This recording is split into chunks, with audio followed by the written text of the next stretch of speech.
Okay, that's started. So, we are back. I already said this piece. So, hey, Luke, Hannah, Rose. Rose looks down at me with a mixture of relief and apprehension. Ah, sheesh. Good going, Isabella. Right after you volunteered to work on the papers. And standing behind her... Ma'am Hannah! Mr. Wright! Oh, Isabel! We always meet in the most interesting circumstances. Yeah. A complete understatement, darling. What are they doing in my house? He waves his hand towards Zach and Father Norman like their presence is a blasphemy against his own. I thought you said you wanted to do paperwork duty. What are you doing here? Hi. Like a deer caught in the headlights.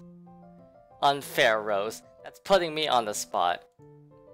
Seeing their expectant looks leave me no other choice but to answer. The reason why I'm here? Well, spit it out, Lily. We don't have all day. It's Isabella. I'm just here to make sure everything is fine before you move in. I am so sorry, Mama. You said I'll go to hell if I lie. I would likely will after this, but there's no other way. Well, it isn't entirely a lie. I am here to make sure no one disturbs them after they move in. It just so happens that what I'm checking for and trying to drive away is of the paranormal variety. Oh? The house appears impeccably fine to me. What the hell?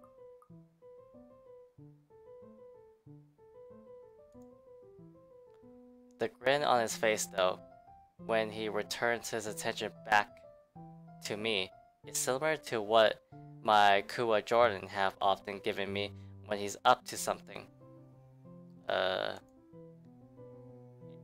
Usually a scare prank that inevitably ends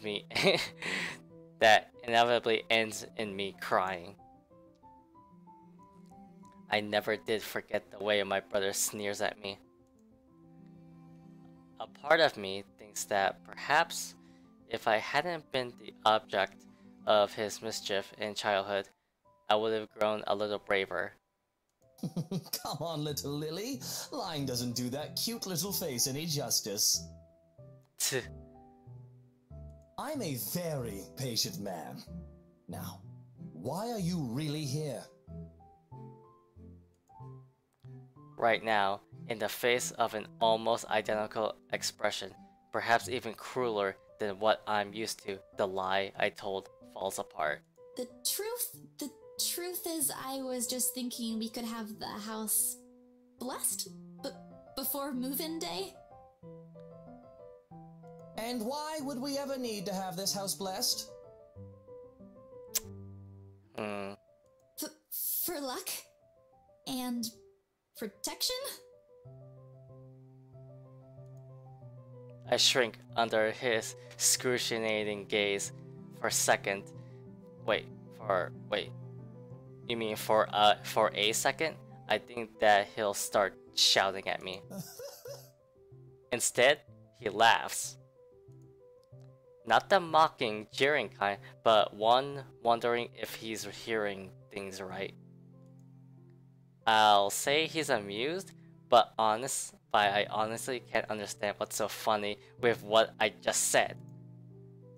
Is it really that weird? Isn't it a custom here? I wish Becca's here to explain stuff like this. That's rich coming from you. When we saw Devlin Court, you didn't. It's a small custom back home. I thought it would be nice to do something that would bring positive energy to the mansion since this place has been empty for years. And the papers, Isabella? I hope you did those first before this. No. Of course I did. It's almost done, in fact. But there are some items I still have to double check before finalizing everything. You know I don't sign without a thorough inspection. And well, this is what this is for too. I just thought it would be more efficient to do both at the same time. Here I thought you didn't want to go back. A job is a job, Rose. Gotta do what you gotta do to make a living. Oh, well, if that's the case, then go ahead. No need to be so hard on her, Rosie. Rosie. I personally think it's a nice touch. I was actually thinking of the same thing, but you beat me to it. Your breasts are bigger than hers. Sorry, Rose. Darling, Buttercup, please. You know these things don't work. No offense meant to the holy man, of course. That does not explain the nigger, though. Oh, he's a racist. Oh, give it a rest, love. Do you have a better idea? This guy is a racist. Story updated. Thank you. I don't know what that means, but butterfly effect. Ah, that explains. I guess I can see why. So maybe if Ash, if I told Ash to bring the professor, then Luke wouldn't be so offended with Zach's appearance. You fucking bitch. I don't like you. God damn it. I like her, but not you. Who knows?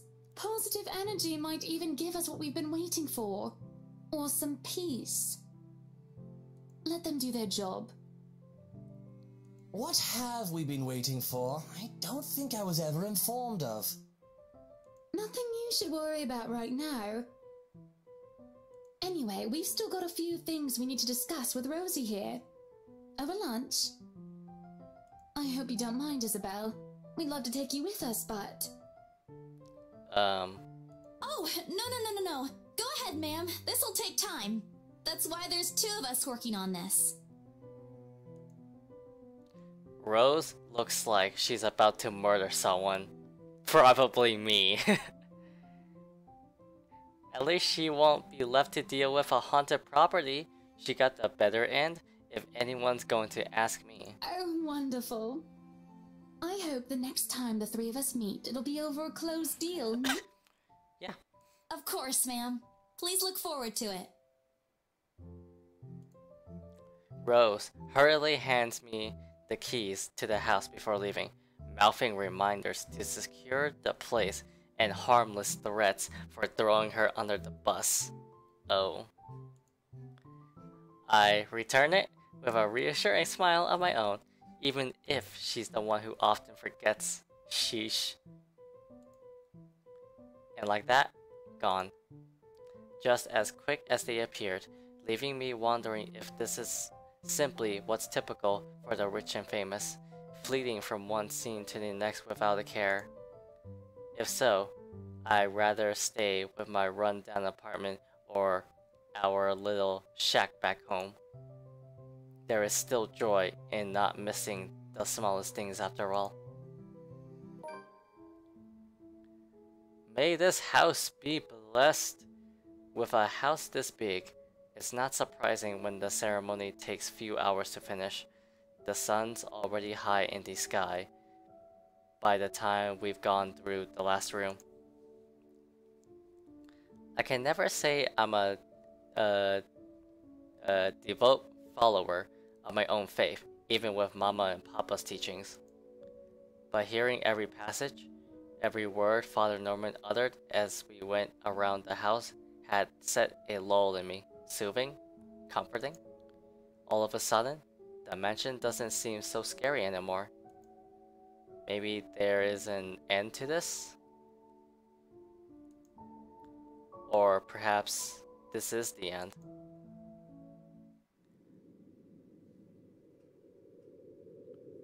Still haunted winds. Father Norman bids us goodbye upon exiting the mansion grounds. He has business in the village nearby, he says, a minute gesture to reach out to the members of their parish every once in a while.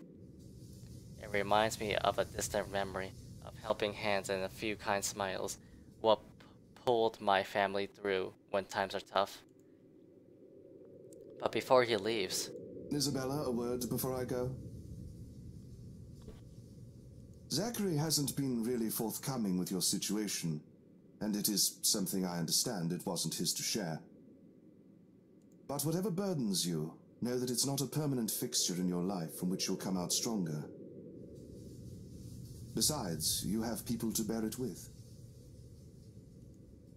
Yeah, I bite back the harsh retorts before they come out, masking it with a smile as we wave the good crease off. His words, though meant to comfort, has only left something hollow in me and a bitter taste in my mouth. And if they don't believe you, what am I to do?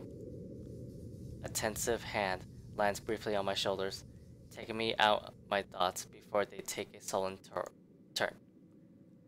But my smile doesn't quite reach my ears when I turn to him. Say, do you want to go somewhere?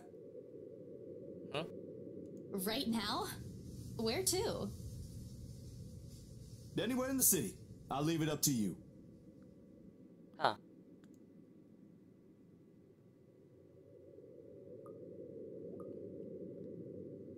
Should I take his offer? Well, yes.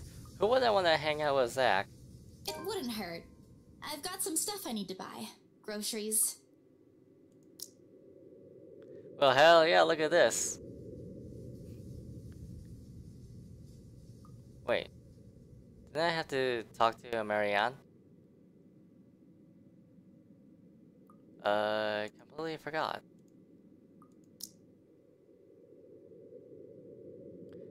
And there's a shop I want to check. Is it real food this time? Let me guess. Rebecca? She's just worried about you. Even I can't eat that much instant noodles. Think of it as a talent. Let's just go, Zach. I smile. Real one this time, devoid of any unpleasant thoughts. Regardless of what happened, I don't want to think of them that way.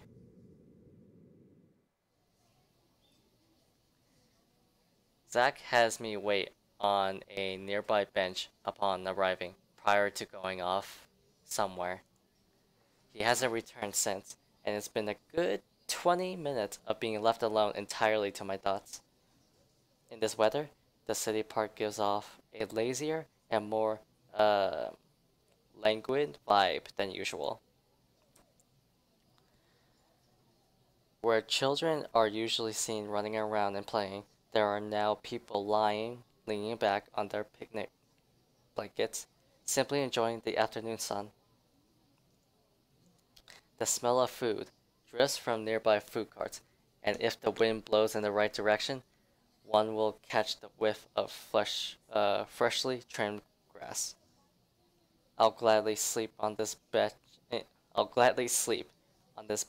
if I'm not waiting for anyone.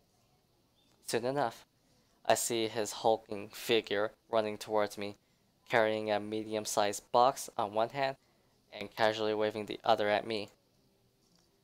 He's panting when he reaches my bench, sweat dripping profusely from his forehead, but there's a grin on his face. Sorry, the line was really long. Really long. You didn't have to run. Sit down first.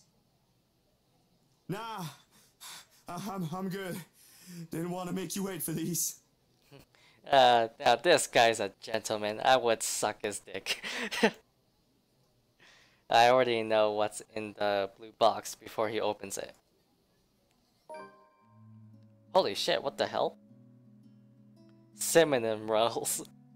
All 6 of them topped with a white cream cheese glaze. Look at her! And how he opens it. The very same one I bought after I sold my first property. After I met Zach, Ash, and Becca. Funny how such a small thing can trigger a distant memory, no matter how mundane it is. I don't say no to free food, but why is he getting me these now? What for? He leans on the empty space beside me, wiping the sweat of his forehead before answering. An apology. And his thanks for yesterday and the other day. You don't have to buy me anything, Zach. An apology for what? You were upset. You haven't been yourself recently, and people kind of miss that, you know? Are you just saying that, or... No, really. Rebecca told me. You know how she is. Ashton, too. Ashton was an ass. He should have been named Ashhole instead. He went a little overboard, yeah. I can talk to him if you want. No, it's fine. He'll still tease me about it, even if it's Rebecca telling him to stop. Besides, I can handle him. You always do. And yesterday, when you talked me through my little slump, I thought, hey, I want our old Isabella back. Are you still upset? No. Why would I be? There are times when I wish Zach had been my big brother, or Becca, my older sister. Aww.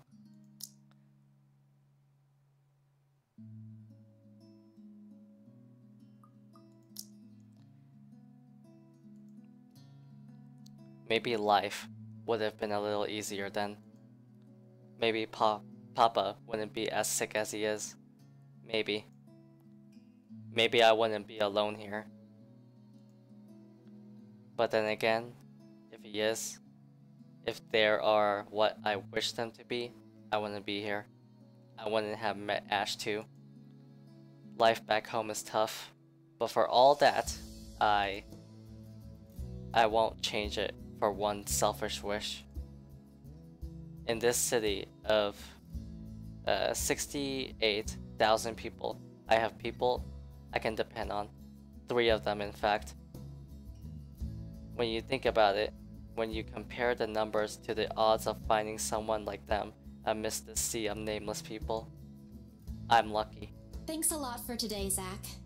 You didn't have to, but you did. I can always count on you. Just me? No Ashton or Rebecca? Oh boy, they won't be happy to hear that. Oh, come on. I don't mind being the favorite, though.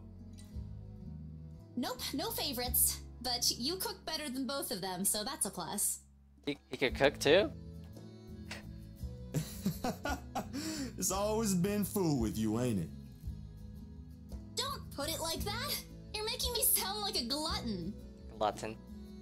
I'm not saying you are, but it does feel good to know there's someone I can invite for food to be able to eat all of it. Only that? I thought we were also art buddies. Oh, that too. Oh, that too. But the food thing really stands out when you think about it. You do eat a lot for someone your, size. I understand that. Low blow. I take pride in my height. So, is it okay now? Do you feel better? Does it still scare you? A little. I'll be okay. I'll figure it out, somehow. It's not as bad as the other day, and Father Norman helped too. I should have brought something to thank him. Oh, we could visit him anytime. He loves hearing from the young ones.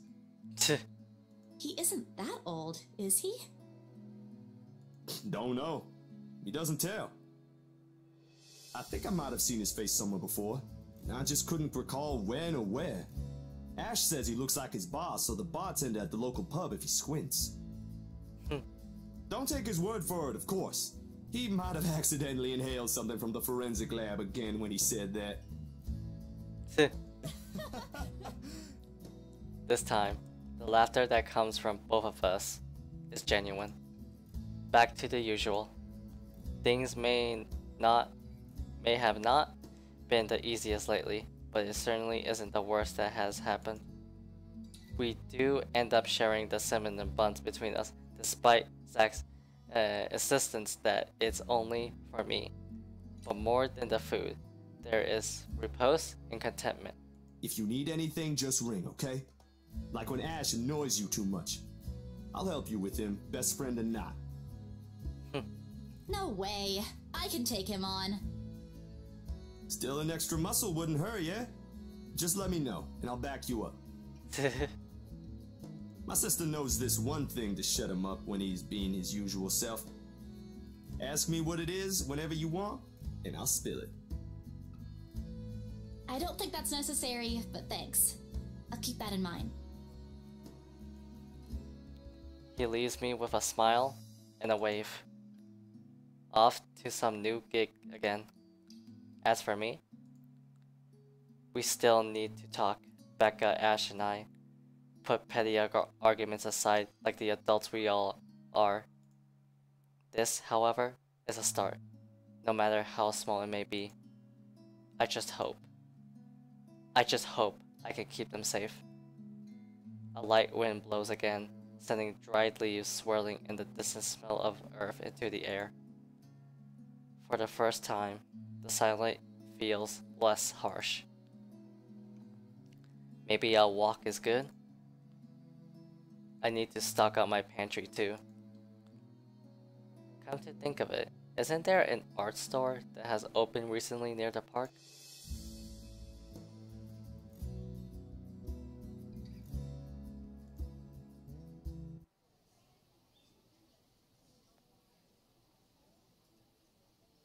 I don't like the sound of this. ...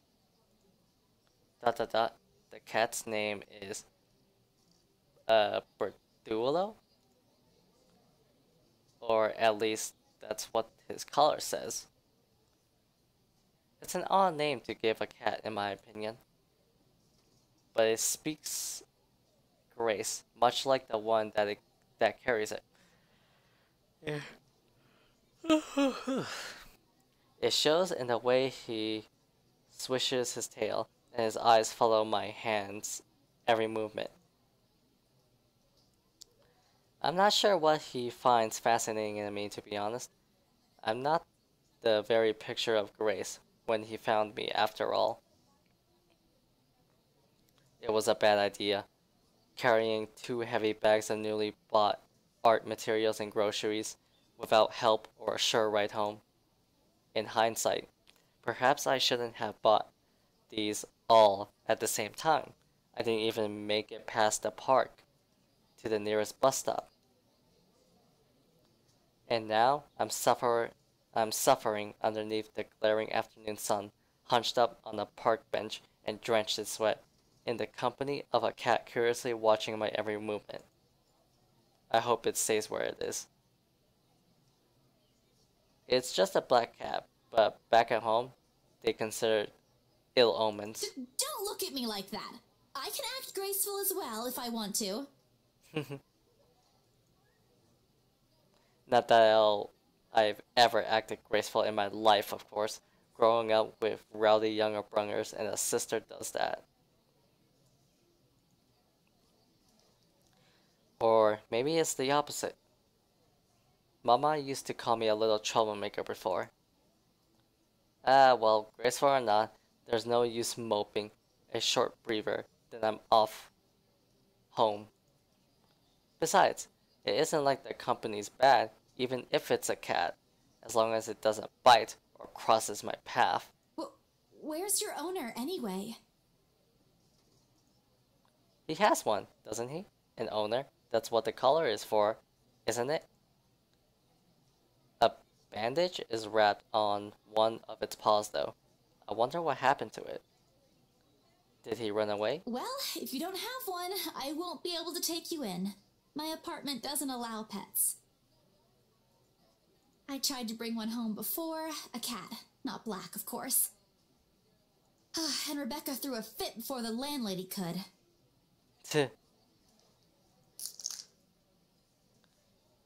I take a small packet of sweets from one of the bags lying beside me and pop it open.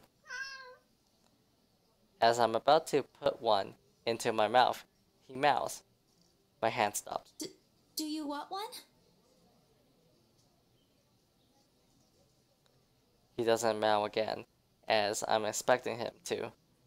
But I take his unblinking gaze as a yes. I shift the piece to my palm and hold it out to him warningly. He sniffs at it once, twice, before biting my fingers. Beruthiel! Beruthiel? Oh, hello. You are looking exquisite. Like a good, properly trained pet, Beruthiel responds as soon as he's called. My relationship is Aunt with you. Recognition comes as soon as my head snaps up in the direction of the voice. Miss McConaughey, hardly impossible to miss, what with her height. But most especially in the way she carries herself. I'm sorry. Did my cat hurt you? No. Miss Santos, was it? I'm surprised to see you here. Nice to meet you again, Miss McCalla. Miss McCalla. I was saying McConaughey. I don't know why. Miss Calla. Never mind the pleasantries. Were you harmed in any way? No. I'm sorry. Beruthiel's not exactly fond of other people. Even ran away from the veterinarian right now. Even right now. Oh. Oh no, he was just sniffing my hand earlier. My Beruthiel's a she. Oh. She? All this time, I thought. The pause in conversation, if this can be called one, is uncomfortable. We're merely two people working different jobs for the same client. Frankly, meetings like this don't happen a lot, and if it does, a simple nodding of heads is enough. Still, trying to be friendly won't hurt, right? Talk about her job, talk about her cat. I kind of want to bump up a relationship, so I'm gonna save right here, and then we'll talk about her cat. Oh God, she does not like that at all. Yeah, she's more professional, is she? Yeah, I don't want. Let's okay. I just want to bump it up like once because I messed it up. Talk about her job. I'm just curious about your work. I think she's mad about that cat saying that I said he instead of she. Holy shit. Like she is. Okay, so she's more professional than a personal person, if that makes sense.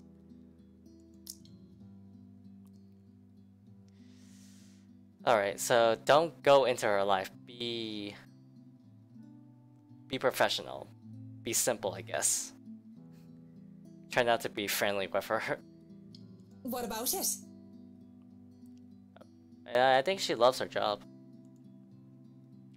There is something guarded in her expression at mention of work, but I pushed through with my question. I just want to know how it is to work on a house like the Ermengarde mansion. Is it hard? I guess she isn't expecting a question like that. If the way her eyebrows shut up tells me something. Because of its age? I wouldn't say it is. It is a challenge, considering the factors me and my team have to sort out. But it's a good project. A breath of fresh air from what I usually work on. And I have a good team. Oh, look at that! Look at her smile! Those original fittings, though. It's what I'm absolutely interested in working on. It might be old, but the architecture is magnificent. Yeah, she loves her work. So don't be personal with her. I'm sure you've seen the stained glass windows in the foyer. Oh, I can already think of so many things I could do with it. But of course, my team will have to double check for necessary repairs here and there. That's probably for the best. It's easy to break some key elements with a rush restoration job, and who knows what other hidden issues there might be underneath. People can be so careless. Yup, she is a professional perfectionist. I'm sorry, I spoke too much. Oh. No, it's okay. You seem to really love what you're doing. It's not really like that. I'm just lucky to have found work in an interesting field. Oh? Anyway, Beruthiel's due for her visit to the vet. Nice talking to you, Miss Santos. Yeah, it was nice talking to you. I know what kind of person you are. Professional. I wish you luck with what you're planning to work on. It seems like a big project, too. She gestures with her head towards the bags on the bench, the ones filled with stuff I've recently bought from the art store. It's a project for a friend, actually. All the same, good luck regardless.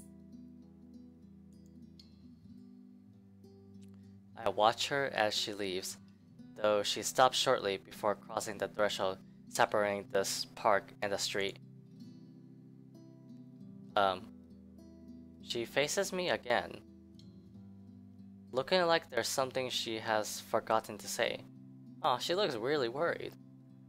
By the way, about the Ermengarde mansion, with my clients, it's the rights, I mean? Yeah. I hope you don't mind me asking, but has the deal been finalized? There's still a few papers they need, but the house is more or less theirs now. Ah, thank you. That's all I needed to know. Wait, about the mansion, the letter. The same one they saw. Whoever she is. She's asking for help. Someone. I want to tell Miss McConaughey that the urban legends aren't just legends anymore. They're real.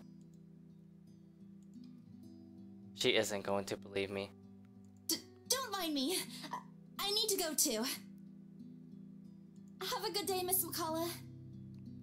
McCullough. I hastened to pick all the bags I left on the bench and ran as far as my legs can take me.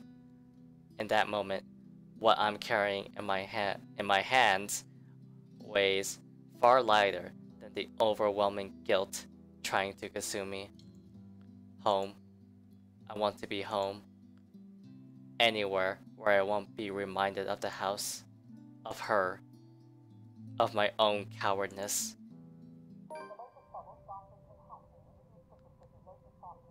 Oh, this looks fucking creepy. I think she's mad that we blessed the house. Oh.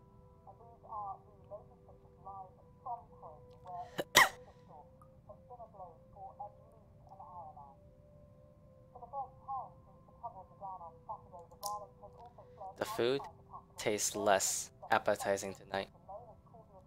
A pity. One will think that someone who has been on a continuous bing of instant noodles will find a home-cooked meal like this enjoyable, but it isn't. Hunger isn't what is gnawing at me tonight, neither are my sore muscles. The TV runs loudly in the background, but what it says barely registers in my brain. It's hard when the thing you keep trying to forget keeps returning to the forefront of your mind. It distracts you, eats at you, devours you. I wish this would stop. I wish I wasn't the one who picked it up. I wish it was somebody else. In other local news, a woman was found dead in her home yesterday evening. What? Luxbourne police officials are currently investigating the crime scene, but has classified the case as homicide. Homicide. It might be the trespasser of the home. I think she's looking to kill. Huh. The victim, identified as Rose Pamela Cooper, 33 years old, working as a real estate agent. Uh-oh. Rose?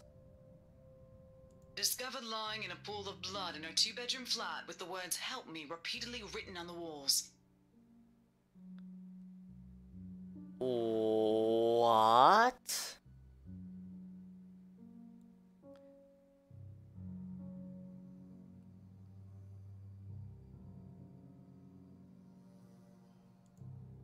No. No, no, no, no. Ho, ho, ho. This isn't what I want. This isn't supposed to happen. None of this is supposed to happen. No one's supposed to die. Those are just stories, right? Legends. That's what everyone have kept telling me, so why? And immediately, I rushed to my study table in search of my phone. My hand, cold from dread, clings tightly to it as soon as I touch its edges. A piece of folded paper, the letter, lying assumingly beside it, slips to the floor when I pick the device up.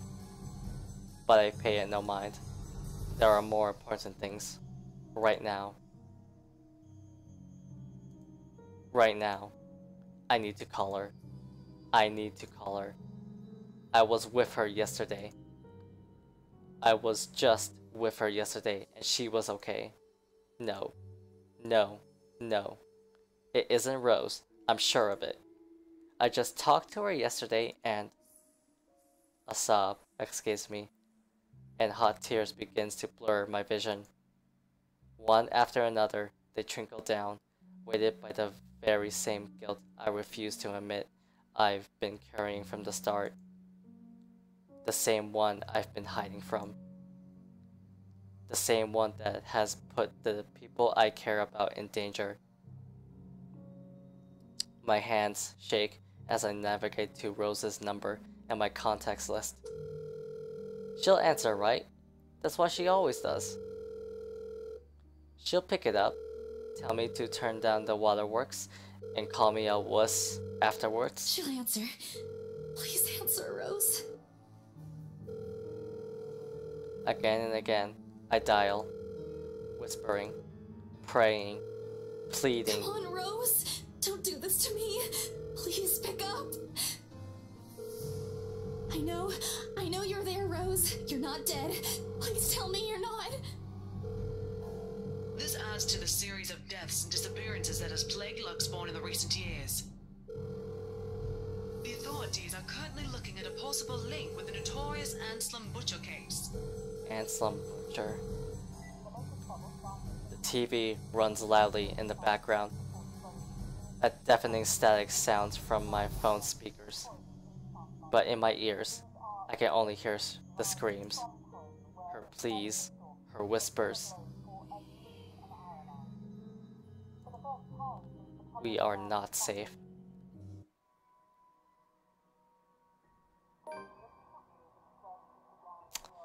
A buzzing sensation jolts me awake.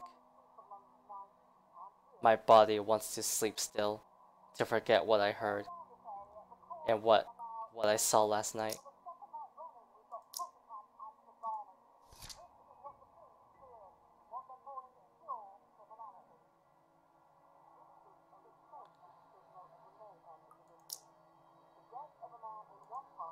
But it's there, nudging, prodding at me. Slowly, I become aware of how awkward my position is, and the aches that accompany sleeping in a curled up position the night before. If I even slept at all. The memories are impossible to forget now that Rose is gone. They say it's easier when you say it out loud. Instead, the words weigh heavier on me each time. She's gone. Gone because of me. Gone because of one letter I was too curious to look at. I should have been more careful. I should have just kept my mouth shut. I shouldn't have shown her the letter, huh?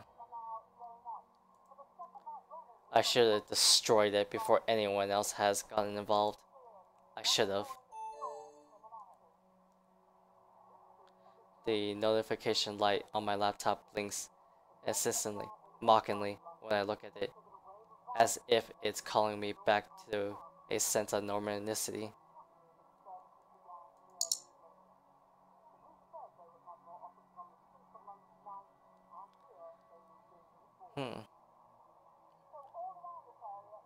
I check it nonetheless out of habit, more than anything. Ooh. Damn. That sucks. That really sucks.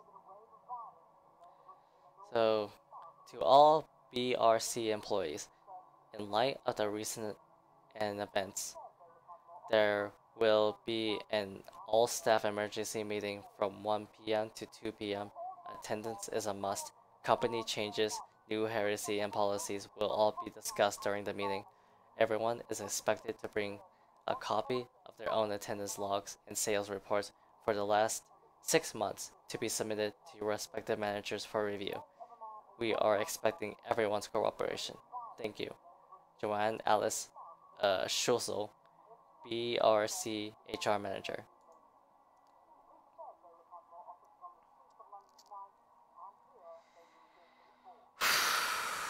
God damn. If this were one of those typical days, I'd happily comply and get myself to our office. Today, my limbs just feel heavy.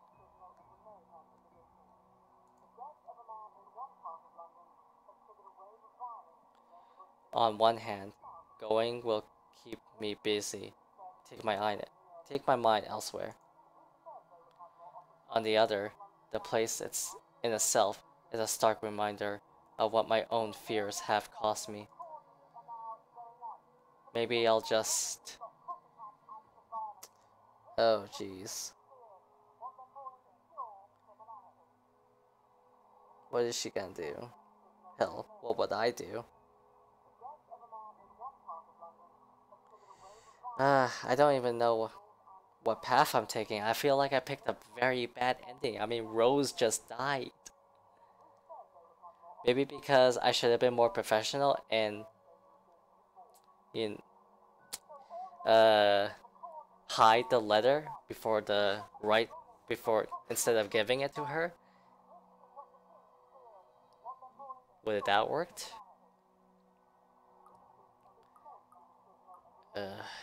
Go to work. Moping won't get me anywhere. This is just like one of those things, isn't it? You deal with it with a smile, no matter how things get bad, and hope for the best. Although my whole body feels like lead and my limbs are sore, I push myself away from the chair and head for the shower. The letter I dropped on the floor last night flutters open as I pass by, unfolding for no one else but me to see. Every word written on it glares at me. They sneer, they ridicule, like living beings fully aware of what they've done. With a huff, I pick it up and shove it into my bag, perhaps with more anger and frustration than I'm used to showing. This too, I'll deal with. Somehow, I'll find a way and make things right. I have to. Before it takes more people from me. Even if I must do it on my own. Papers rustling, telephones ringing, feet shuffling. Overall, today looks like a typical working day at Briar Reality Corporation. Except it isn't. The air is thick with tension and unspoken questions. No doubt everyone present has heard about it. If Dave missed Knight's report, they'll likely see it in the morning news, in the papers, or on various news sites on the internet. Everywhere is a bitter reminder. In fact, everyone's giving me a wide berth, as though the mere mention of Rose will be enough to trigger something in me. It's appreciated, but it only serves to create a bigger hole in the place Rose has left. After lunch, my boss calls for a meeting. I don't have to look up from my work to know what it is about. He's in a strange, pensive mood today, probably out of respect for a dead colleague. Oddly, I'll appreciate it more if he just shouts at me today. Anything is better. I'm sure you've all heard of what happened to Miss Cooper. She was a valued member of our team and she will be missed.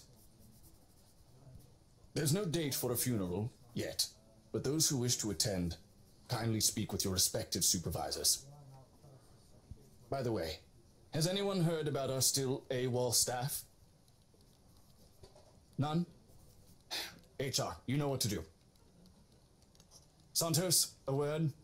In my office? Uh-oh. At the end of it, I've been given the entirety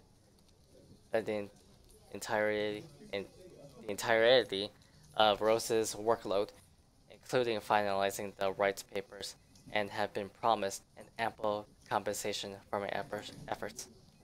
I think he's expecting me to be happy about it. Instead, I immerse myself in my work.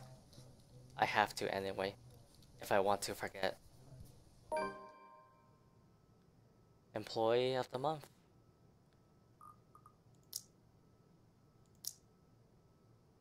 Oh god, she looks like she's gonna break.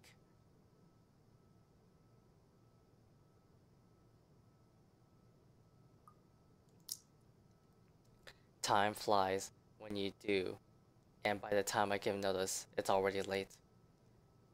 Everyone's already gone, leaving me in the company of a radio and a member of our janitorial staff. I don't even know his name. Rose likely does. She remembers people easily like that. The Luxbon Police Department continues its search for the following reported missing people. The radio blares one recognizable name after another. Hold on a second. Missing? Aren't they? Still, I got to check. Frantic, I turn back to my desktop. The loud tapping of my fingers against the keys fills the office for the better part of my shift as I look through everything. The background about the place, its history from the current owners, and a list of employees hired under BRC. And I'm right. Of course I am. BRC may have a lot of staff. They may have a lot of agents hired under their company, but I'll remember those names anywhere. After all, they're also part of the crew who worked with us in preparing the mansion for the open house. Then the letters? No, that can't be. I hope it's not what I'm thinking. But Rose is... Something snaps into place in the fraction of a moment. These people, Rose, the letter. I need to... No, if it's like this, they still won't believe me. I have to make sure of it first. Evidence doesn't lie. That's what Ash often says, right? If I have proof, then maybe... I don't want to get my hopes up yet, but maybe there's still a way I can save them. The letter, my phone, papers, anything that will be useful, I grab all of them and stuff them in my bag. I can't stay here. There's something I need to do. There's something those people should. The noise cuts sharply through the room, stopping my hand short of cramming a pen into my bag. Hello? Anyone there? Oh, this is gonna be bad. Someone must have left their printer open again. I may be in a hurry, but if I don't turn it off, another person is certainly going to have a fit tomorrow over wasted company resources. Most of the time, it's Rose who does the nagging, but the clicking of my pen in my hand is a welcome distraction as I search for the said object. Each stride my feet takes also echoes throughout the empty workplace. I lost sight of the janitor minutes ago, and with me being the only one left, the tapping of my feet against the wooden floor is something I soon learn to appreciate. It doesn't take me long to find it. By the time I turn it off, 5 copies are already strewn about on the ground, the paper tray having also been left ajar. Sighing, I pick each of it up to put someplace proper. But the page that greets me next makes my blood run cold. The chill that makes its way up my spine is as numbing as that day in the attic. The sheets crinkle under my tense grip. All I can hear is my breathing as it rasps through my gritted teeth. But before I can even gather myself, take the first steps out of here, total darkness suddenly envelops me. Oh my god. No. It's 3 o'clock. 3. And as if hearing every horrid thought running inside my head right now, something snaps. A soft creak grating through the thin veil of stillness that has descended into the room. Every muscle, every bone in my body goes rigid at the sound. Familiar, so familiar now. Yet my own traitorous curiosity still presses me to take a careful peek over the crucible's wall. Oh god, it's her. That is so fucking creepy, it's so good. Why are you here? Standing in the only exit of the office, a bit facing away from me. She doesn't even need to turn around for me to know it's the same mishap face, tattered clothes, and unsightly guilt. The same person in the attic. I take a step back, and the pen I'm holding slips from my hand. Oh god, her entire head turns. A scream almost escapes my mouth, and I duck under my table as quickly as I can. My heart is pounding hard against my chest. I can hear the bone-chilling sounds of her walk, the weird clicking that follows her, and telltale squash of something wet as she walks towards me. Nearer and nearer.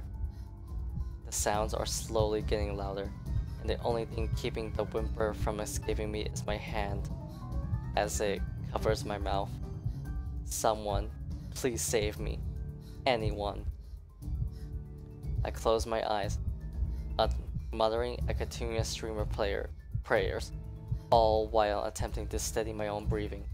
Please, please don't let her hear me. Okay. This is new. Damn it! Fuck!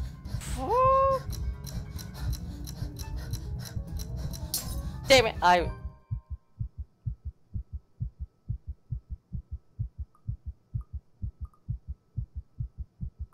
Father, who art in heaven, hallowed be thy name.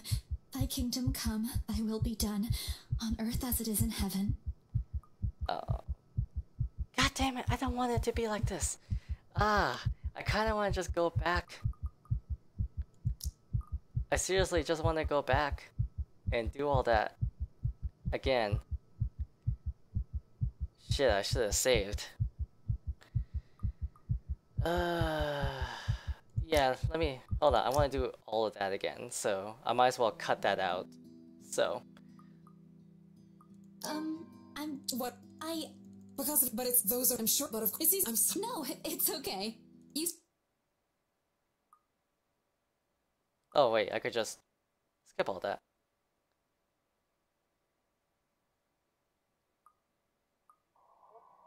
Alright, go to work.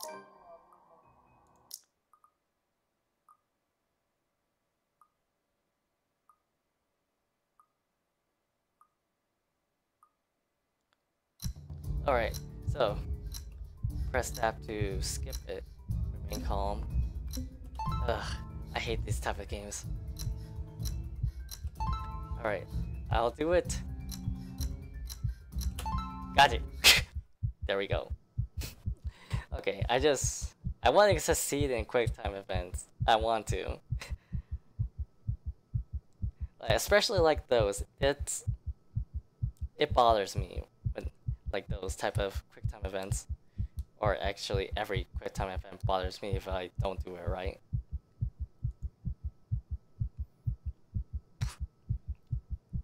The seconds, minutes stretch out before me agonizingly.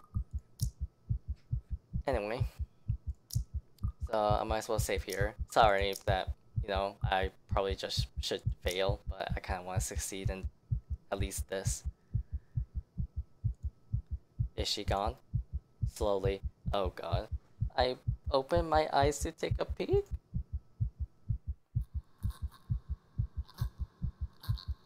I don't dare move or make a noise. In the face of such terror, I can only beg, let out silent pleas to whoever is out there. Please, please, don't let her notice. I want to live.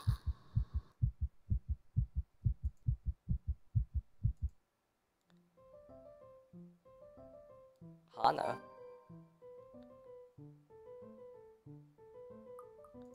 Wait. We're playing as Hana now?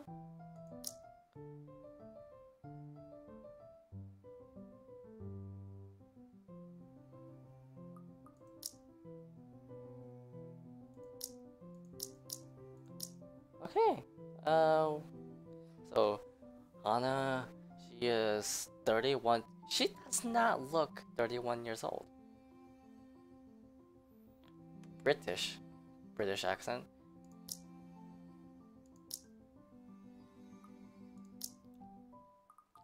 Okay.